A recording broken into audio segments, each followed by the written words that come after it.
Hola, ¿qué tal? Mi nombre es Cecilia Carreras, soy médico nuclear del Hospital Ángeles Lomas en México y es un honor para mí participar el día de hoy con este tema de gran relevancia que es lo importante de PRRT, qué es y cómo funciona. Para empezar, necesitamos saber qué significan las siglas PRRT y es por las siglas en inglés de tratamiento con radionúclidos de receptores peptídicos. Esto puede sonar como una ciencia ficción o como palabras que no podemos comprender y por eso lo vamos a tratar de ir desglosando palabra por palabra para entender mejor qué significa PRRT.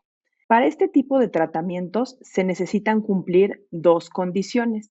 La primera es que tenemos que buscar el receptor de somatostatina que se encuentra en las células neoplásicas de los tumores neuroendocrinos. Gracias a este receptor, nosotros podemos, por medio de una molécula radiactiva que se conoce como radiofármaco, encontrar cuántos receptores hay disponibles y poder sugerir un tipo de tratamiento específico que se llama tratamiento con radionúclidos de receptores peptídicos o PRRT. Este radiofármaco se conforma de dos partes principales. Una molécula dirigida contra los receptores peptídicos, es este triángulo verde que vemos en el centro de la imagen, y una molécula radioactiva, un radioelemento, un elemento de la tabla periódica que lo convertimos en radiactivo y gracias a esas propiedades radiactivas podemos hacer dos cosas. Una, podemos hacer una imagen y si cambiamos ese radionúclido por otro diferente, podríamos dar tratamiento. Pero lo más importante de esta molécula es el receptor o la molécula dirigida que va a llevar este radionúclido hacia ese receptor. Con este tipo de tratamientos, la premisa es que podemos tratar lo que vemos y ver lo que tratamos. ¿Cómo funciona? La imagen de la extrema izquierda, la que se ve más clara, como, no tan, como gris claro, podemos ver todas las zonas que concentran el radiofármaco con un color negro o un gris más oscuro. Son los sitios en donde tenemos receptores de somatostatina. ¿Esto qué quiere decir? Que ahí hay células que están sobreexpresando este tipo de receptores y lo que significa es que hay células de tumores neuroendocrinos que están causando un daño en el cuerpo. La forma de encontrarlas es por medio de una molécula que nos haga una imagen, por medio de un PET-CT que vamos a ver más adelante. Las imágenes de la derecha, que se ven en un color un poquito gris más intenso, son imágenes de tratamiento. Si se fijan, prácticamente los mismos lugares que habíamos visto en la imagen de diagnóstico, las vemos en la imagen del tratamiento. Esto porque es exactamente la misma molécula dirigida contra exactamente el mismo receptor, lo único que cambia es el tipo de elemento radioactivo que utilizamos, ya sea para diagnóstico o para tratamiento. Y de aquí nos pasamos a la siguiente premisa, que es el tratamiento o el término conocido como teranóstico. Teranóstico es una palabra que deriva de dos palabras, que es diagnóstico y tratamiento. En la parte de diagnóstico, nosotros necesitamos utilizar diferentes tipos de radioelementos, como por ejemplo el tecnesio 99, el yodo 123, el galio 67, para hacer imágenes. También podemos utilizar el flúor 18 o el galio 68, que son radiofármacos emisores de positrones, que a final de cuentas, por medio de su emisión de rayos gamma, vamos a poder hacer una imagen. Cualquiera de estas dos tipos de moléculas, ya sean los emisores gamma directos o los emisores de positrones o beta positivos, podemos hacer una imagen siempre y cuando nosotros unamos ese elemento a una molécula específica que se va a unir al receptor de membrana que podemos ver en la parte inferior de la diapositiva en color azul. ¿A qué receptor se puede unir? Dependiendo de la molécula que nosotros tengamos, lo podemos utilizar para buscar tumores neuroendocrinos o tumores de próstata, por ejemplo. Cuando a estas mismas moléculas específicas que se van a unir a nuestros receptores de membrana Nosotros, en vez de unirles un emisor gamma, como serían el tecnesio o el flúor 18, unimos una partícula emisora beta negativa o alfa. Con lo que vamos a conseguir con esto es no solamente llevar esta energía hasta la célula, sino depositar esta energía en forma de radiación y con eso podemos ejercer un efecto terapéutico. Las moléculas que pueden ejercer efectos terapéuticos son conocidas como partículas alfa, que están marcadas en amarillo, o partículas beta negativas, que están marcadas en rojo. Dentro de las beta negativas, marcadas en rojo, tenemos el lutecio 177, que es el que más nos ocupa el día de hoy para el terapia con radionúclidos o PRRT. En esta tabla periódica de los elementos podemos ver todos los elementos conocidos hasta el día de hoy y con ello, con un código de color, podemos diferenciar cuáles de estos elementos se pueden utilizar para una cosa o para otra. Se pueden utilizar para diagnóstico por medio de PET o SPECT, marcados en color rojo o verde respectivamente, o bien las que se pueden utilizar para tratamiento con radionúclidos, que están marcados en azul o en azul para beta, en morado para electrones Hoyer, que más adelante les voy a explicar, y en color amarillo para la terapia con radionúclidos emisores de partículas alfa. Es muy importante notar que casi todos los radionúclidos o todos los radioelementos tienen combinación de varios tipos de emisión. ¿Esto por qué? Porque cuando nosotros pasamos un elemento a un decaimiento radioactivo, este decaimiento radioactivo, por probabilidad, puede emitir diferentes tipos de radiación con más frecuencia o con menos frecuencia. Por ejemplo, el terbio. El terbio es un elemento de la tabla periódica que, dependiendo de su número atómico, podría ser que presentara decaimiento gamma, alfa, beta positivo o beta negativo. Y todas esas ventajas que nos dan los diferentes tipos de decaimiento las vamos a utilizar a nuestro favor para hacer imágenes que pueden ser antes del tratamiento, para dar tratamiento y para hacer imágenes después del tratamiento, que nos van a brindar mucha información. En esta diapositiva quiero tratar de explicar lo mejor posible cómo es que funciona el PRRT y cuáles son las diferencias entre las partículas alfa, las beta y las gamma. En la gráfica que tiene movimiento, nosotros podemos ver que las partículas alfa, que están marcadas en rojo, son partículas muy pesadas que recorren distancias muy pequeñitas, por lo mismo que son muy pesadas, recorren distancias pequeñas y pueden ser detenidas con tan solo una hoja de papel o incluso la piel o incluso el contenedor o el plástico de nuestra jeringa. Es muy importante esto para las medidas de protección que vamos a requerir en caso de utilizar tratamientos con partículas alfa. Las partículas beta negativas, como lo pueden ver aquí, son partículas también pequeñas, pero que pueden recorrer una distancia un poco mayor en el aire y que se necesita una hoja, por ejemplo, de algún metal delgado para poderlas detener.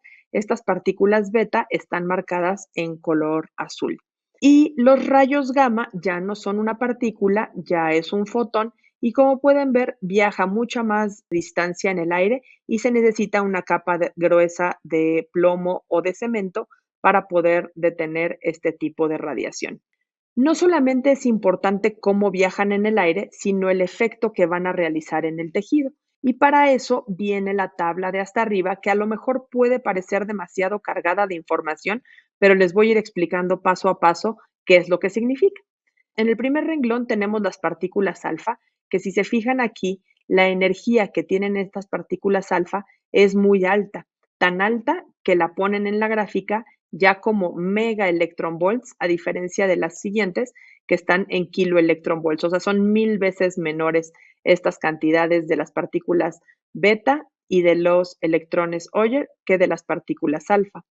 El rango que puede penetrar en el tejido también está en el orden de los micrómetros, a diferencia, por ejemplo, de las partículas beta, que está en milímetros. Entonces es muy importante ver estas diferencias antes de analizar la tabla. Pero el valor más importante de esta tabla es el que se llama LED. Está hasta la derecha de nuestra tablita y esto lo que significa es cuál va a ser la transferencia lineal de energía de cada una de las partículas. Es decir, las partículas alfa, que ya dijimos que son muy grandes y pesadas, van a dejar muchísima energía en el tejido que nosotros la pongamos. Lo que nos traduce clínicamente es que si nosotros dejamos un radionúclido radioactivo cerca de una célula tumoral, la probabilidad de matar esa célula es muy alta. Y lo vemos aquí abajo en esta cadena de DNA, vemos la doble cadena de DNA y vemos cómo la probabilidad de que una partícula alfa golpee la doble cadena es muy alta. Cada uno de los asteriscos nos está indicando las veces que golpea el DNA la partícula. Entonces, cada vez que la golpea, la probabilidad de eliminarla es más alta. Si se fijan en las partículas beta negativa, como sería el lutecio 177, la probabilidad de dañar la doble cadena con un solo rayo es muy baja y por eso necesitamos que los tumores neuroendocrinos tengan mucha captación de este radiofármaco para que por medio de fuego cruzado de otra célula que esté cerca, su radiación que está emitiendo golpee la otra cadena y podamos eliminarla por completo. Y por eso es que cuando no tenemos muy buena captación de este radiofármaco en los estudios de diagnóstico, el paciente no es un buen candidato para recibir estos tratamientos. Esta es una de las cosas importantes para la selección de los pacientes que más se van a beneficiar con PRRT. El otro tipo de moléculas que quiero explicar aquí no tiene que ver en este momento con el tratamiento que está disponible, pero se lo explico porque es muy relevante entender por qué los electrones Hoyer están tan de moda. Son, por ejemplo, medicamentos que se llama Terbio 161 y el tipo de emisión que da este electrones Hoyer es muy intensa, deja mucha energía en una distancia muy corta, con lo cual la letalidad de este tipo de radiofármacos es mayor. Ahora que ya entendemos cómo funcionan los tratamientos con radionúclidos en general, alfa, beta negativo, electrones Hoyer, vamos a tratar de entender qué estudios necesitamos antes de ser un buen candidato o poder recibir una terapia con radionúclidos como lutecio 177 o PRRT en caso de pacientes que tienen tumores neuroendocrinos bien diferenciados. Y con esto de bien diferenciados, voy a entrar a la primera parte de la diapositiva, en donde el primer requisito para poder recibir el tratamiento es tener un reporte de patología en donde nosotros tengamos el diagnóstico del tipo de tumor, que sea un tumor neuroendocrino, y este tipo de tumor neuroendocrino debe ser de bajo grado. ¿A qué me refiero con bajo grado? A que un valor que viene en esos reportes de patología, que es el KI 67, debe ser abajo del 20%. ¿Por qué abajo del 20%? Porque eso significa que va a tener una alta correlación el KI 67 con la cantidad de receptores en la membrana celular para recibir los medicamentos que nosotros vamos a administrar. Si nosotros tenemos un KI 67 alto de 80 o 90%, la cantidad de receptores que va a haber en las membranas celulares son muy, muy bajos. Y al ser muy bajos, es muy posible que no vamos a poder depositar suficiente radiación o suficiente energía en ese tumor para poderlo eliminar por medio del tratamiento con radionúclidos. Otra cuestión muy importante antes de poder recibir tratamiento con PRRT es contar con estudios de laboratorio y estos estudios de laboratorio deben estar dentro de rangos aceptables para poder recibir los radionúclidos. ¿Por qué? Porque el tratamiento con radionúclidos, en concreto lutecio 177 dotatate, puede producir que las células de la sangre dejen de producir ya sea glóbulos rojos, glóbulos blancos o plaquetas. Por lo tanto, si tenemos desde un inicio los niveles de hemoglobina, leucocitos o plaquetas menores a los que se indican en esta tabla, la probabilidad de tener efectos secundarios relacionados es muy alta. Otro lugar en donde el tratamiento con radionúclidos, en concreto lutecio 177 dotatate, puede causar problemas es en los riñones y por eso es importante tener una filtración glomerular de más de 50 mililitros por minuto para que esto no sea una complicación a la larga. Otros requisitos son la bilirrubina y la albúmina sérica, que son importantes para mantener una buena función hepática y lo mismo que hemos estado mencionando, que cuando el medicamento empiece a hacer su función, no vaya a causar un problema del cual no podamos regresar. Otro requisito indispensable para poder recibir tratamiento con lutecio 177 dotatate es un estudio de PET-CT. ¿Por qué un estudio de PET-CT? Como vimos al principio, una de las partes importantes del diagnóstico es tener una parte de diagnóstico y una parte de tratamiento. La parte del tratamiento ya la explicamos con todas estas gráficas de las partículas alfa y beta y los electrones Hoyer, pero ahora necesitamos demostrar antes de administrar el tratamiento que sí tenemos efectivamente todos los receptores que necesitamos para poder teledirigir nuestro lutecio hacia estas células tumorales. ¿Qué quiere decir? Un PET-CT con análogos de somatostatina, que se puede llamar octreotide u octreotato, lo vamos a marcar a estos análogos con alguna de estas tres moléculas. Puede ser flúor 18, puede ser galio 68 o puede ser cobre 64. Alguna de estas tres moléculas, que se conocen como emisores de positrones, cuando nosotros la unimos a un análogo de somatostatina y lo inyectamos en el cuerpo, va a viajar por el torrente sanguíneo y va a llevar hasta los sitios en donde estén esos receptores este radiofármaco. Una vez que llega ahí y se une a su receptor específico, todas las células que estén sobreexpresando estos receptores de somatostatina, nosotros las vamos a ver expresadas en un estudio de PET-CT o en un estudio de imagen como las zonas que concentran más o que brillan más. Si se fijan en la imagen que está marcada como A, que está en blanco y negro, los sitios que tienen más receptores de este tipo son las que están marcadas en negro. Sin embargo, hay también vías de eliminación normal y de vías de captación normal, como sería en este caso el hígado, el vaso, ambos riñones y la vejiga.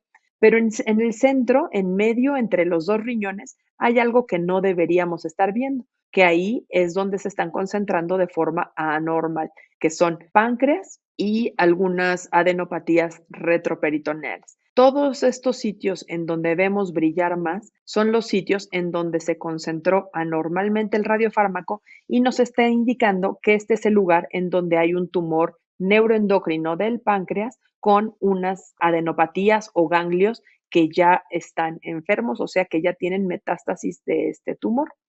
Como ya pudimos demostrar que tiene una buena captación estas células de tumor neuroendocrino para poder lograr concentrar el radiofármaco, con esto podemos asegurar que cuando nosotros cambiemos la molécula de imagen por una molécula de tratamiento como lutecio 177, podemos garantizar que una vez que llegue ahí, las células van a tener una adecuada respuesta o van a empezar a eliminar todas las células que hayan concentrado este radiofármaco.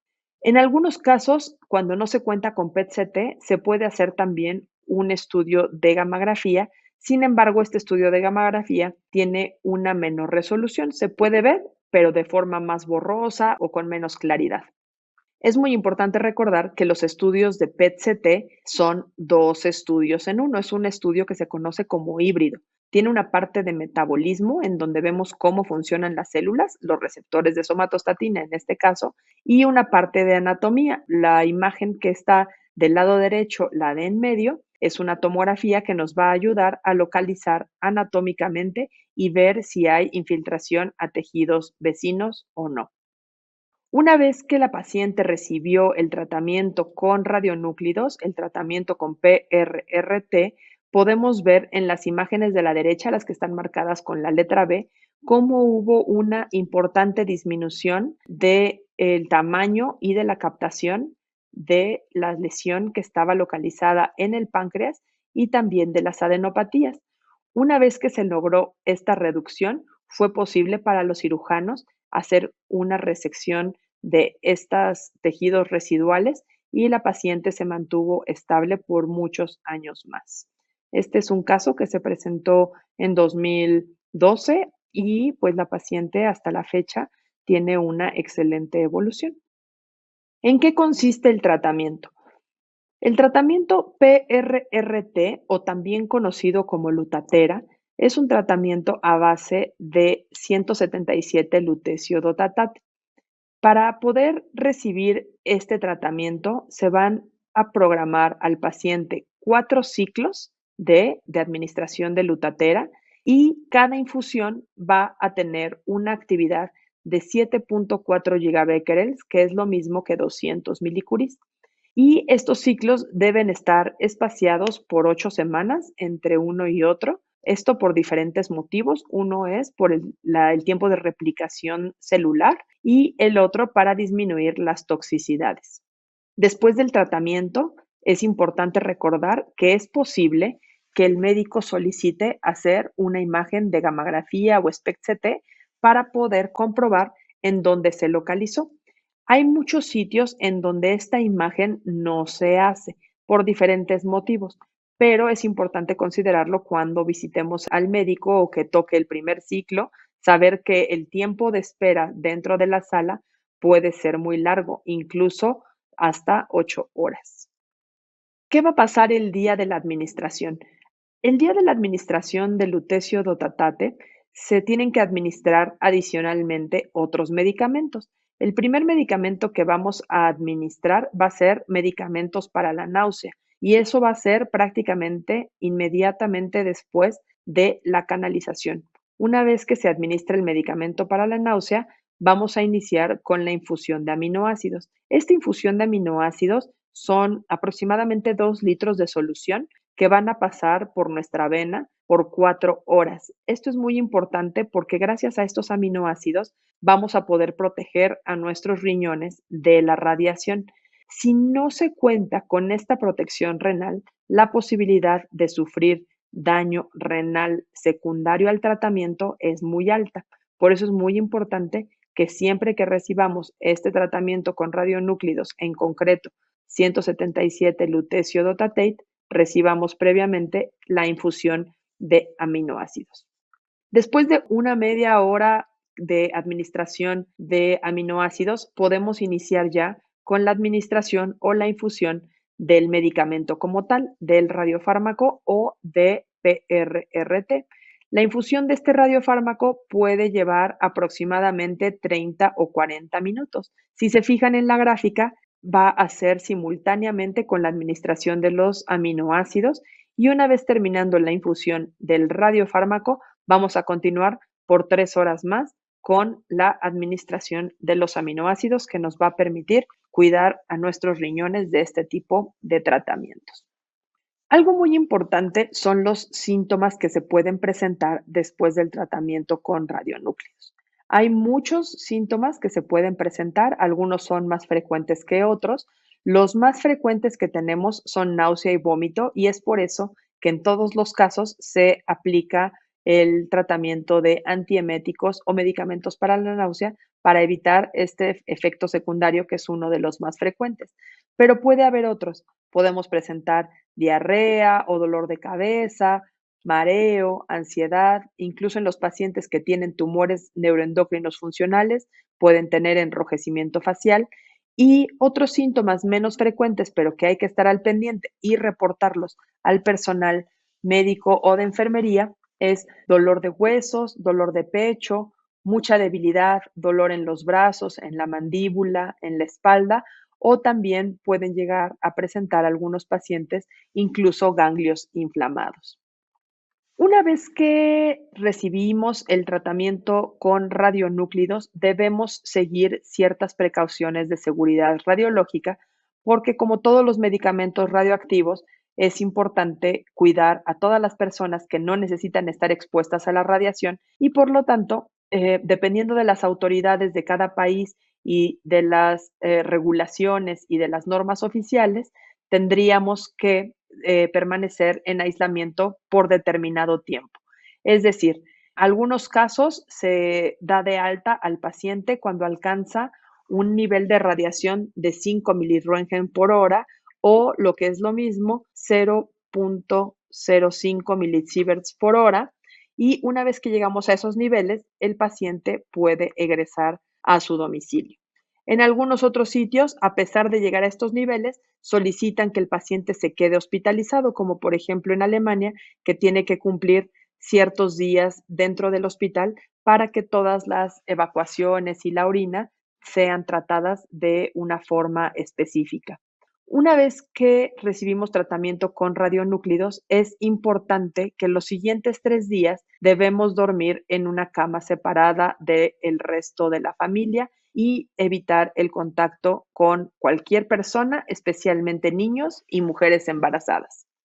Después de ir al baño, es importante jalar el agua del excusado 2 veces, ya que este radiofármaco se va a eliminar principalmente por la orina.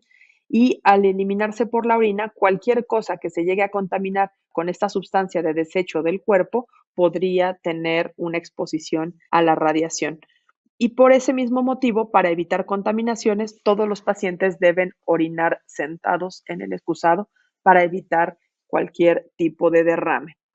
Otro punto importante es que durante los siguientes 3 días después de la administración de un radionúclido hay que permanecer a distancias mayores a 3 metros y el menor tiempo posible cerca de cualquier persona. Para esto hay que evitar también utilizar transportes o acudir a lugares públicos. Para terminar, les quiero mostrar este recorrido del paciente oncológico y quiero resaltar la importancia de conocer los servicios que se ofrecen en medicina nuclear y también de los estudios de PET-CT, porque una vez que a un paciente se le diagnostica con un tumor neuroendocrino, las visitas a estos servicios van a ser realmente frecuentes, ya sea para etapificar, o sea, para decir en qué estadio clínico se encuentra la enfermedad.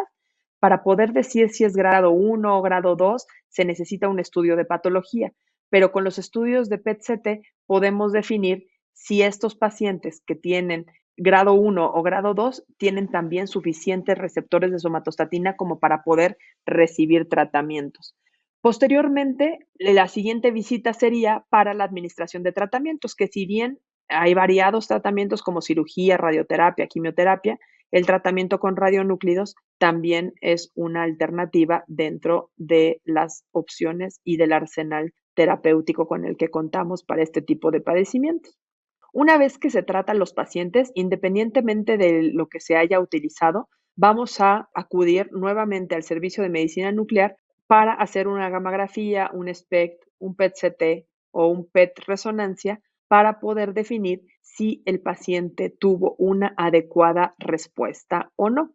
Si el paciente tiene una buena respuesta, va a seguir viniendo al servicio de medicina nuclear para una vigilancia periódica y si eventualmente la respuesta no fue tan buena o hay una recurrencia o una recaída, es decir, que vuelve a salir lesiones tumorales en alguna parte del cuerpo, nosotros las podemos identificar con este tipo de estudios y regresar al tratamiento, que nuevamente puede ser cirugía, quimioterapia, radioterapia o tratamiento con radionúclidos, dependiendo del estadio clínico y de las características del paciente. ¿Quién va a decidir cuál tratamiento es el correcto? Esto se va a hacer por medio de un comité multidisciplinario en donde participarán médicos de diferentes especialidades para decidir si la cirugía, la quimioterapia, la radioterapia o PRRT o tratamiento con radionúclidos es la mejor opción para el paciente. Y con esto termino esta presentación. Espero que haya sido de utilidad y cualquier duda o cualquier comentario, con mucho gusto lo puedo contestar. Muchas gracias.